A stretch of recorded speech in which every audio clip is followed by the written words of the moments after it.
I was a very slow learner. It really took me a few years to gain conviction. I bought my first Bitcoin in early 2014, but didn't really know what it was or fully understand it. And so for me, it was a very gradual awakening. Could every current bank go bankrupt? And the answer is yes. 2008 wasn't that far from that potentially happening.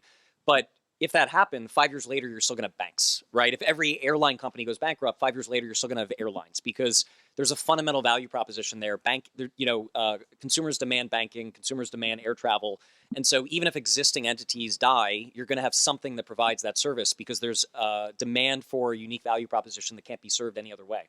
Fisher famously wins those games by doing something totally unexpected. Right, he opened with an opening that he had never used before, and had never had the chance to be studied.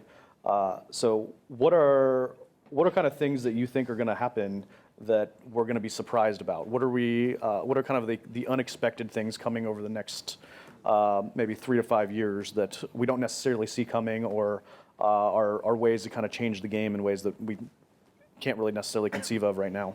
So the crazy prediction is then you get physical war. So if a lot of billionaires are fleeing China and taking good chunks of the country's economy with them, and they're all going to New Zealand, at some point China finds an excuse to attack New Zealand.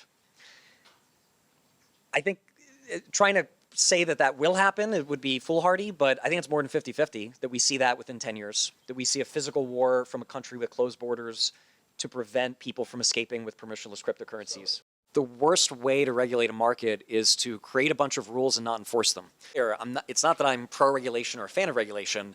What I'm saying is the worst scenario is this middle ground, which is it's not the Goldilocks like happy middle, it's the worst. You have effectively heavy regulation that is not enforced.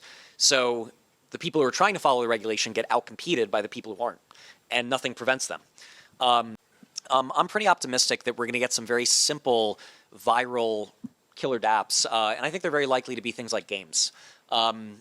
Thinking about like the history of almost every technology, there's basically 2 initial use cases like every time, pornography and gaming. I like to think of myself as a little bit of an amateur student of economic history, and it's so clear that when there's a new technology, you look for applications in pornography and gaming. That's been true like 30 times with every new technology.